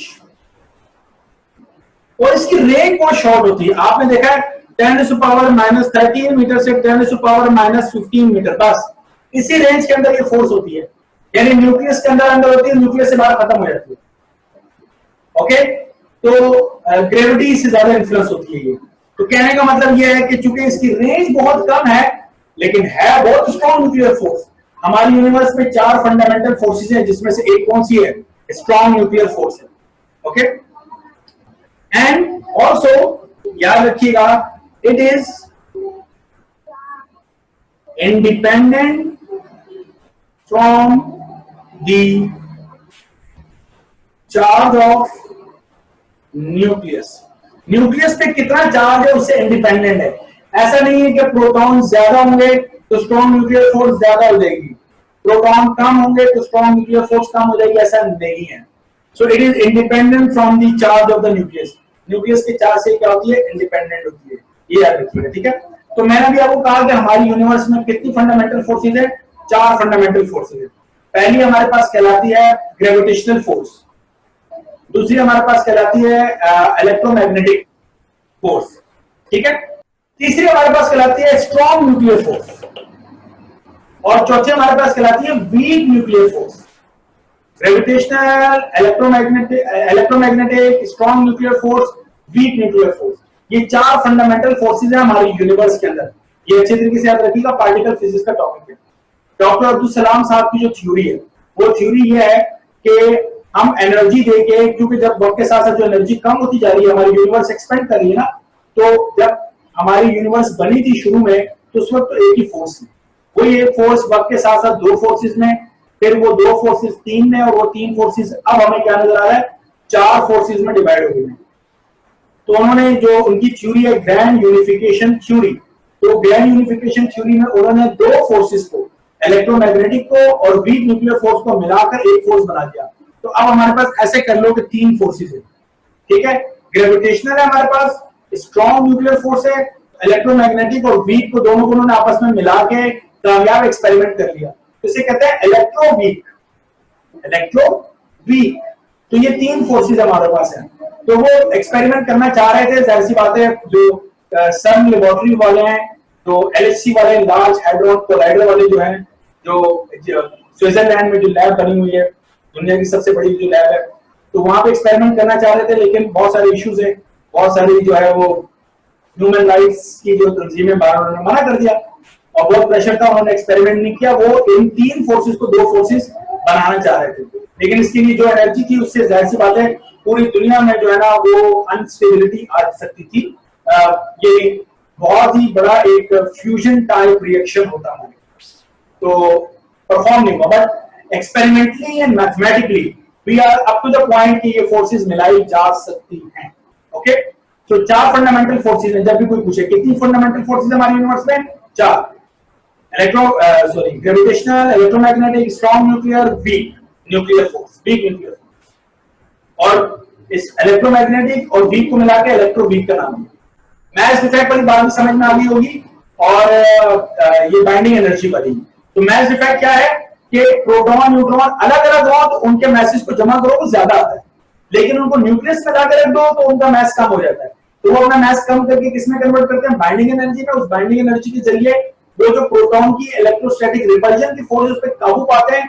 this is the concept of the strong nuclear force, ये कहना चाहता हूं, which is independent from the charge of the nucleus and it is a very short range force, short range force.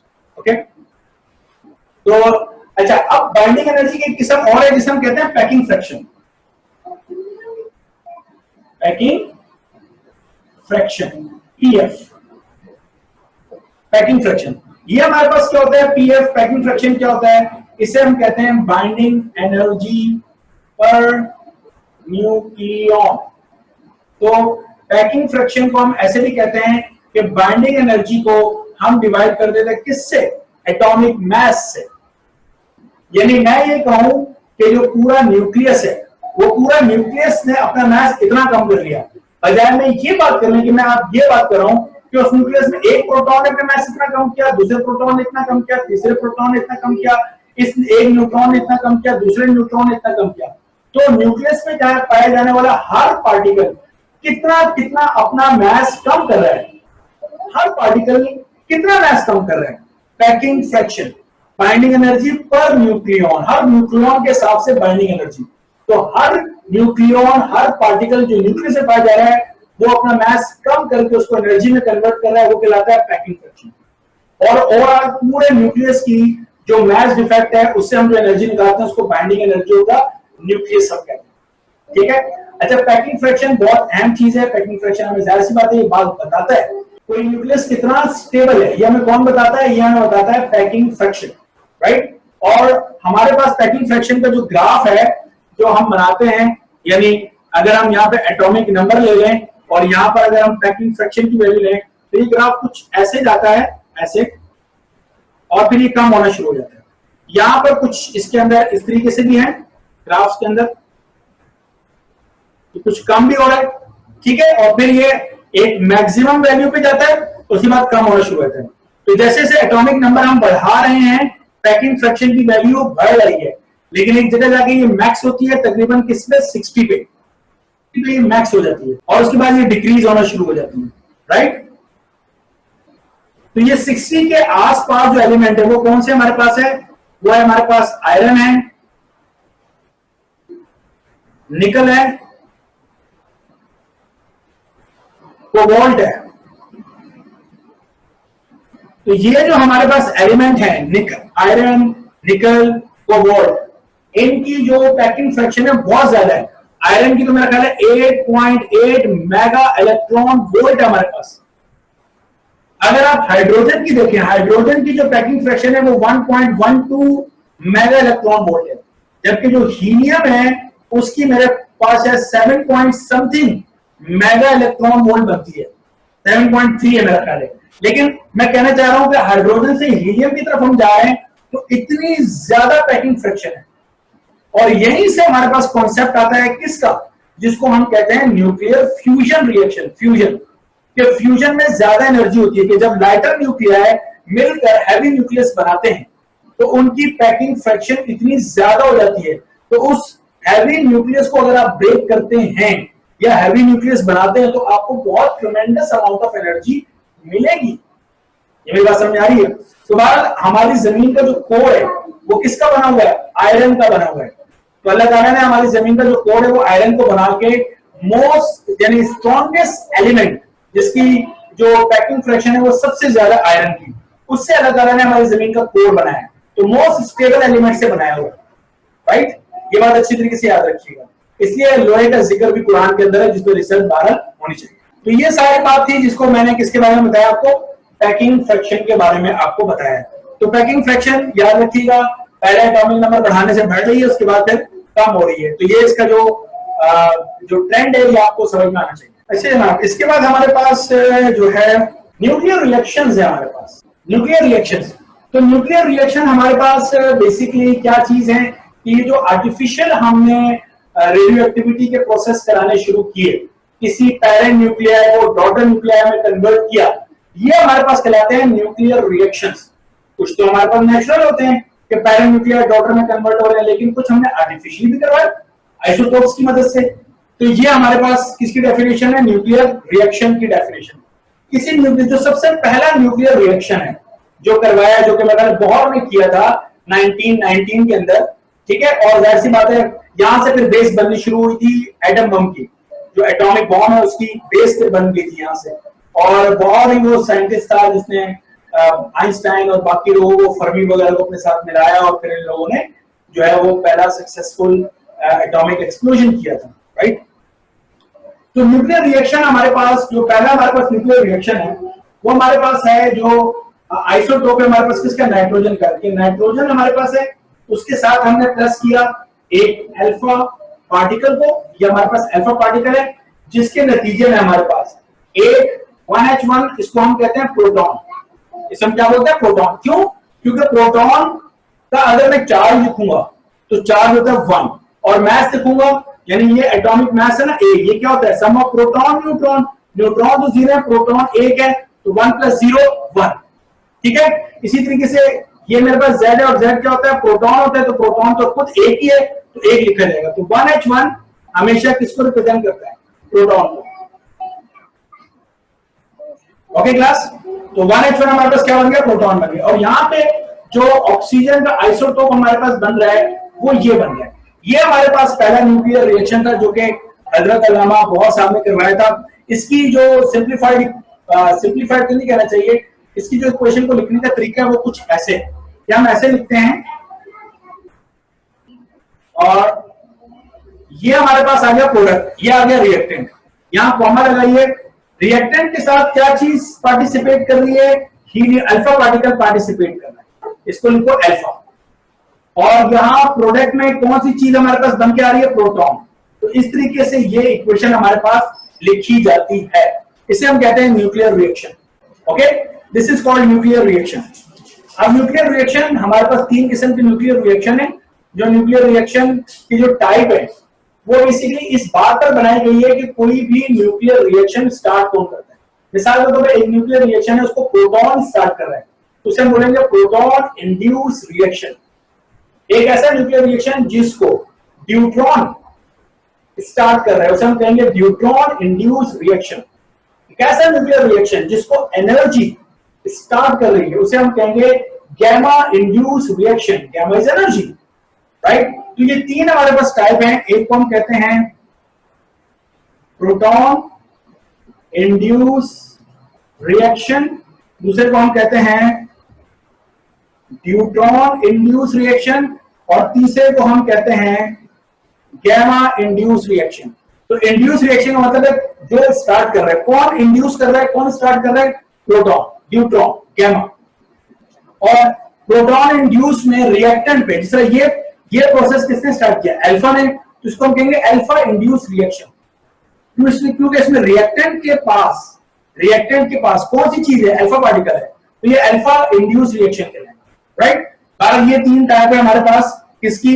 Nuclear reactions की, जिसमें जो proton induce reaction है ये हमारे पास, इसको हम कहते हैं कि फर्स्ट एक्सपेरिमेंटल प्रूफ है। ये फर्स्ट एक्सपेरिमेंटल प्रूफ है ऑफ E = mc²। आइंस्टाइन की जो मास एनर्जी रिलेशनशिप है उसका पहला एक्सपेरिमेंटल हमारे पास प्रूफ था। तो यहां जाके हमारे पास न्यूक्लियर रिएक्शंस की भी हमने बात कर ली है, उसको लिखने का तरीका भी मैंने आपको बता दिया कि किस तरीके से लिखते हैं। फिर न्यूक्लियर फिजन रिएक्शन है, फ्यूजन रिएक्शन है हमारे पास। फ्यूजन का मतलब होता है टू ब्रेक, किसी चीज का टूट जाना। इसमें होता है ये हमारे पास कि हमारे पास एक हैवी न्यूक्लियस होता है, उस हैवी न्यूक्लियस पे हम बम्बार्ड कराते हैं, उसको लाके टकराते हैं क्या? एक न्यूट्रॉन। तो न्यूट्रॉन को 1 and 0 लिखते हैं। मास 1 होता है, चार्ज 0 होता है। ये आगे से टकराता है और ये हैवी न्यूक्लियस अनस्टेबल हो जाता है। उसके बाद क्या होता है? ये मेरे पास वही हैवी न्यूक्लियस है,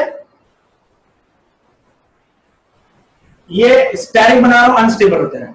उसके बाद ये हैवी न्यूक्लियस 2 लाइटर न्यूक्लियाई में डिवाइड हो जाता है और इस दौरान हमारे पास 3 न्यूट्रॉन निकलते हैं। इस रिएक्शन को हम कहते हैं nuclear fission reaction.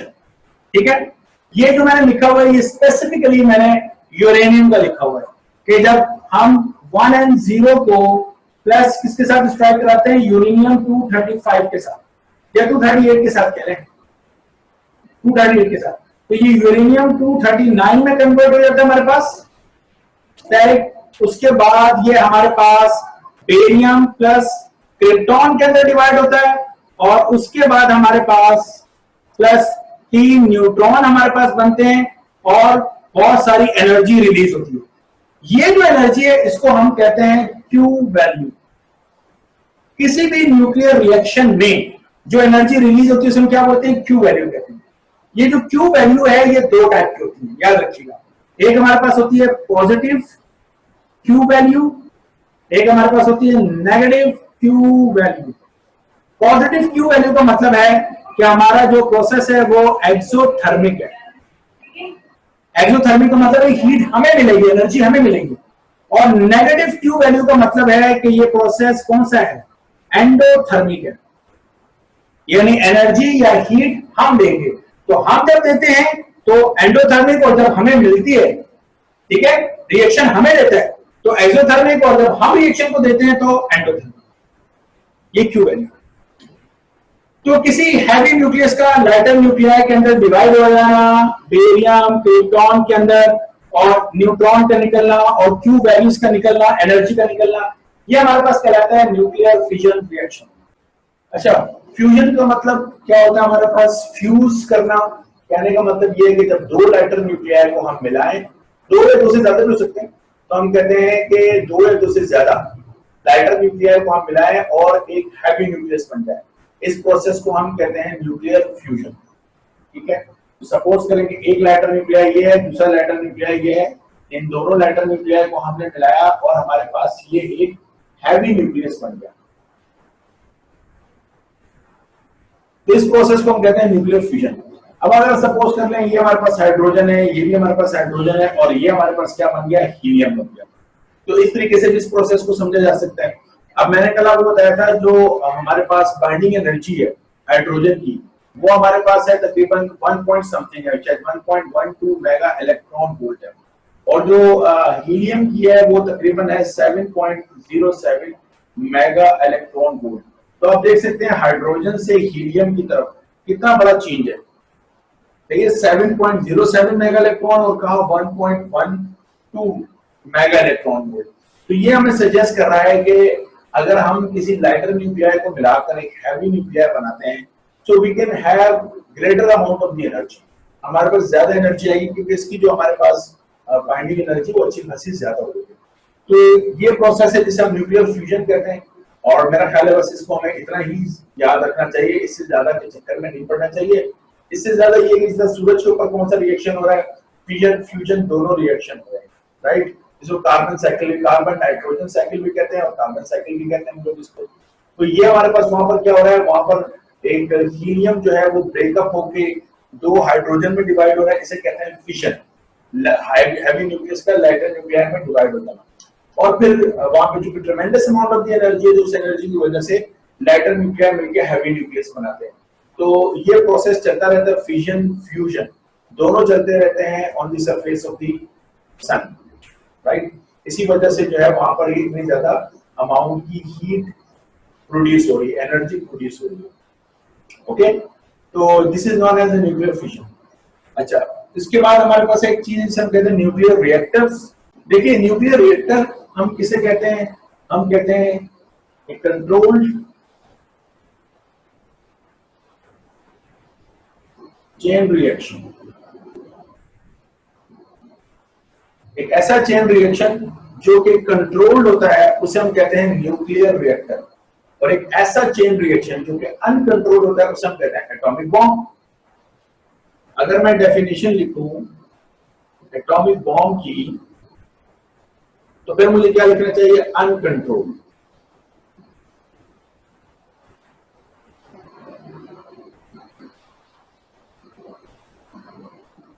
Atomic bomb में क्या होता है, जब न्यूक्लियर चेन रिएक्शन स्टार्ट होता है, फिर उसको रोकने वाला कोई नहीं होता, तो वो अनकंट्रोल्ड होता है, उसे हम कहते हैं एटॉमिक बॉम्ब।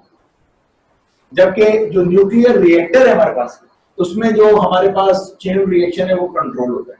तो हमारे पास कुछ चीजें होती हैं जो कि इस रिएक्शन को कंट्रोल करती हैं। इन चीजों को थोड़ा सा हम जरा देख लेते हैं कि कौन कौन सी चीजें। मिसाल के तौर पर हमारे पास जो है वो है मॉडरेटर्स, एक चीज कहलाती है। तो मॉडरेटर्स क्या करते हैं, to slow down fast moving neutrons. वो न्यूट्रॉन जो कि बहुत तेजी से मूव कर रहे होते हैं, जब भी एक लाइटर न्यूक्लियाई, जब भी एक हैवी न्यूक्लियस डिवाइड होता है लाइटर न्यूक्लियाई में, तो हमारे पास कुछ न्यूट्रॉन्स निकलते हैं, एक निकले, दो निकले या तीन निकले। तो टिपिकली जिस रिएक्शन की हम लोगों ने कल बात की थी, जो कि यूरेनियम 235 के टूटने की वजह से होता है, उसमें 3 फास्ट मूविंग न्यूट्रॉन निकलते हैं। तो वो जो फास्ट मूविंग न्यूट्रॉन है वो फिर आगे और न्यूट्रॉन को क्या करते हैं, डिवाइड कर देते हैं। सॉरी, वो जो फास्ट मूविंग न्यूट्रॉन है वो आगे मजीद जो यूरेनियम है उन यूरेनियम को क्या कर देते हैं, डिवाइड कर देते हैं। तो वो फिर यूरेनियम जो डिवाइड होंगे तो वो मजीद फिर न्यूट्रॉन प्रोड्यूस करेंगे। ये मेरी बात समझ आ रही है? तो हम चाहते हैं कि ये रिएक्शन हमारे कंट्रोल में रहे, ये रिएक्शन में जो न्यूट्रॉन है वो इतने फास्ट मूविंग ना हो कि वो इतने यूरेनियम को तोड़ते चले जाएंगे, अब रिएक्शन हमारे कंट्रोल से बाहर हो जाए। तो हम एक मटेरियल वहां पर यूज करते हैं जिसे हम कहते हैं मॉडरेटर्स। तो मॉडरेटर्स क्या करते हैं कि जब मॉडरेटर्स में से न्यूट्रॉन पास होता है तो उसकी स्पीड कम हो जाती है। मिसाल के तौर पर मैं आपसे कहना चाह रहा हूं कि ये हैवी न्यूक्लियस है, ये एक न्यूट्रॉन है हमारे पास, ये आके इससे लगा और इससे टकराने के बाद ये लाइटर न्यूक्लिया है। ये जो हमारे पास 3 मजीद न्यूट्रॉन प्रोड्यूस हुए, इसको हम इस मटेरियल में से गुजारते हैं। अब ये क्या है, ये फास्ट है, ठीक है। जब ये इसमें से गुजरते हैं तो यहां पर ये न्यूट्रॉन हमारे पास अब क्या हो जाते हैं, स्लो हो जाते हैं। तो यहां ये फास्ट मूविंग थे, यहां स्लो हो जाते हैं। तो ये मटेरियल हमारे पास क्या कहलाता है, इसको हम कहते हैं मॉडरेटर्स।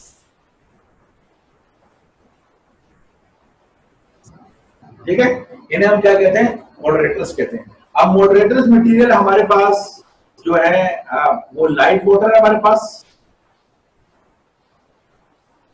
इसके बाद हमारे पास हैवी वाटर है। तो मॉडरेटर्स की जो हमारे पास खुसूसियात हैं वो कुछ यानी प्रॉपर्टीज लिख देता हूं मैं इसकी। वो ये होनी चाहिए कि इसका हमारे पास जो मेन कैरेक्टरिस्टिक है कि जो स्लोइंग डाउन पावर है इसकी, स्लोइंग डाउन पावर है, मस्ट बी वेरी लार्ज। तो होता ये कि चूंकि फास्ट मूविंग न्यूट्रॉन इसमें से गुजर के स्लो हो गया, तो इसकी एबिलिटी, कौन सी एबिलिटी, कि ये न्यूट्रॉन को स्लो कर रहा है, वो ज्यादा होनी चाहिए हमारे पास, ठीक है। और दूसरी कैरेक्टरिस्टिक हमारे पास, दूसरी कैरेक्टरिस्टिक क्या होनी चाहिए कि इसका जो मास है, मास नंबर जो है बी लो, इसका मास नंबर लो होना चाहिए, कम होना चाहिए, या ऐसे कहना चाहिए मास नंबर स्मॉल, स्मॉल के लिख देता हूं, ये ज्यादा बेहतर है। तो जो मास नंबर है वो हमारे पास क्या होना चाहिए, स्मॉल होना चाहिए। इसमें मेरे ख्याल है कुछ ऑर्गेनिक कंपाउंड्स भी हैं, ब्रिलियम भी है,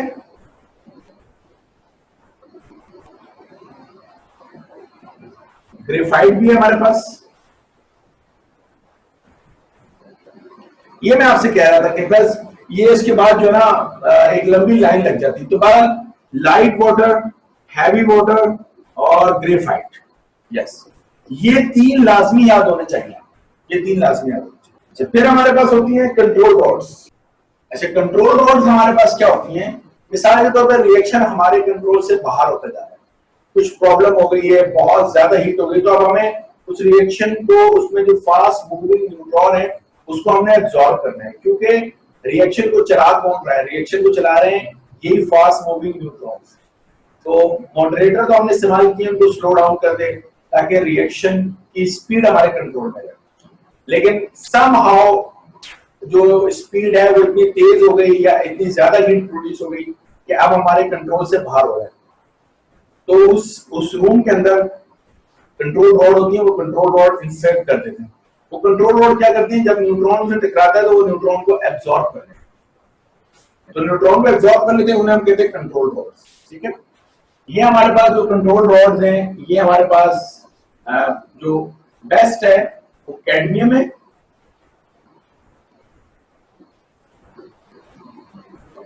इसके अलावा बोरॉन है, और इसके अलावा सिल्वर प्लस कैडमियम का एलॉय है। इस तरीके से हमारे पास कंट्रोल रॉड्स हैं। तो ये cadmium, boron, silver, cadmium alloy वगैरह ये हमारे पास कहलाती हैं, क्या कहलाती हैं, कंट्रोल रॉड्स, इनको हम लोग कहते हैं। न्यूक्लियर फ्यूल की अगर मैं बात करता हूं, न्यूक्लियर फ्यूल, तो न्यूक्लियर फ्यूल जो है, जो यूरेनियम हम इस्तेमाल करते हैं, यूरेनियम 238 है और यूरेनियम 235 है और यूरेनियम 234 है। ये 3 आइसोटोप्स हैं हमारे पास, किसके, यूरेनियम। ये मोस्ट अबंडेंट है, मतलब यूरेनियम 235 जो है वो 0.715% है, ठीक है, और ये हमारे पास है जो 99 और ये हमारे पास है 0.005%। तो ये तो तकरीबन ना होने के बराबर है, हमें इन दोनों के बारे में पता होना चाहिए। तो 99 आप कह लीजिए कि 3 या 99.2% कह लीजिए, या 99% में कर लेता हूं, चलें ऐसे कर लेते 99%।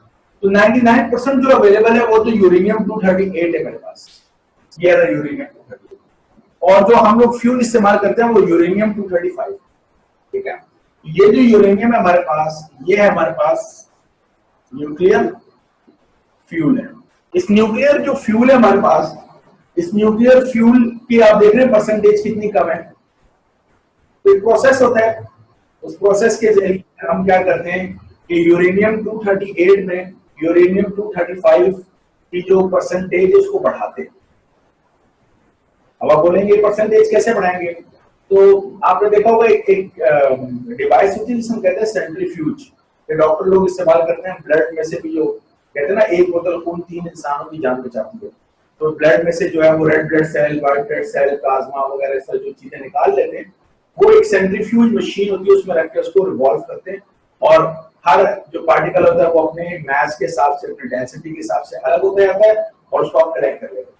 तो सेंट्रीफ्यूज जो होता है, सेंट्रीफ्यूज के जरिए क्या किया जाता है, जो परसेंटेज ऑफ यूरेनियम 235 इसको इंक्रीज किया जाता है। तो सेंट्रीफ्यूज जो है वो एक बहुत मोस्ट इंपोर्टेंट पार्ट होता है कि जो न्यूक्लियर फ्यूल तैयार करते हैं। अगर आप न्यूक्लियर फ्यूल किसी से ले रहे हैं फिर तो अलग बात है, लेकिन अगर आप खुद तैयार कर रहे हैं देन यू रिक्वायर सेंट्रीफ्यूज। अच्छा जी, अब यहीं से एक चीज हमारे पास और भी है, कूलेंट वगैरह भी है। मैं चाहूंगा कि हमारी बुक का जो पेज नंबर मेरा ख्याल है 300 समथिंग है, इस चैप्टर के एंड में देख लीजिएगा इसको, अगर आप अपनी नॉलेज के लिए स्टडी करना चाहते हो। न्यूक्लियर जो एक ऐसा न्यूक्लियर रिएक्टर जिसके अंदर, चूंकि हमें मालूम हो गया कि इसकी परसेंटेज तो बहुत कम है, तो हमें समहाउ कोई मेथड चाहिए कि जिस मेथड के जरिए हम क्या करें। एक तो ये करें कि हम ये जो यूरेनियम 238 वाला मोस्ट अबंडेंट, सबसे ज्यादा जो पाया जाता है, इसको किसी तरीके से हम यूज करें। एक रिएक्टर होता है जिसे हम कहते हैं ब्रीडर रिएक्टर।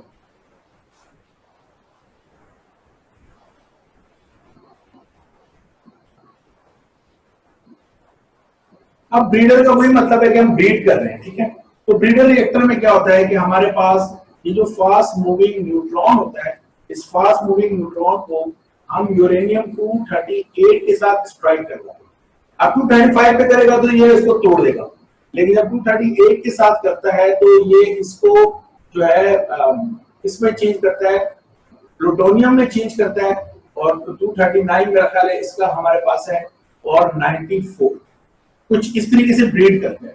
ये क्वेश्चन मैंने एग्जैक्टली नहीं लिखी, लेकिन ये 92 होता है तो ये 94 नहीं हो सकता, ऐसी बात है। ये इक्वेशन अनबैलेंस है, कुछ ज्यादा न्यूट्रॉन इसके साथ, लेकिन बाद में बताने जा रहा हूं, ये प्लूटोनियम प्रोड्यूस करता है, उस प्लूटोनियम को, जो प्लूटोनियम है वो प्लूटोनियम फिर क्या करता है कि फिशन करता है, और क्या प्रोड्यूस करता है, एनर्जी प्रोड्यूस करता है। तो सबसे पहले हम क्या करते हैं, फास्ट मूविंग न्यूट्रॉन को यूरेनियम 238 जो कि हमारे पास बेसिकली न्यूक्लियर फ्यूल नहीं है, उससे स्ट्राइक करा के प्लूटोनियम में कन्वर्ट करते हैं, और उसके बाद फिर ये फिशन जब रिएक्शन करता है तो हमें ये यूरेनियम 235 भी प्रोड्यूस करके देता है। तो हम एक ऐसा रिएक्शन कर रहे हैं जिसके अंदर हम यूरेनियम 235 को क्या कर रहे हैं, ट्रीट कर रहे हैं, या हम प्लूटोनियम को पहले बना रहे हैं, उस प्लूटोनियम के जरिए हम एनर्जी प्रोड्यूस कर रहे हैं, और फिर हमें यूरेनियम 235 भी मिलता है जिसको हम पावर फ्यूल के तौर पर इस्तेमाल कर सकते हैं। तो ये हमारे पास जो रिएक्टर है ये ब्रीडर रिएक्टर है। ब्रीडर रिएक्टर में सबसे जो अहम कैरेक्टरिस्टिक हो सकती है वो ये है कि चूंकि इसमें न्यूट्रॉन को मैं यूरेनियम पे स्ट्राइक करवा रहा हूं, सो मुझे मॉडरेटर्स की जरूरत नहीं है, ठीक है, नो नीड फॉर मॉडरेटर्स की जरूरत नहीं है, हमें कोई उसको स्लो डाउन करने की जरूरत नहीं है।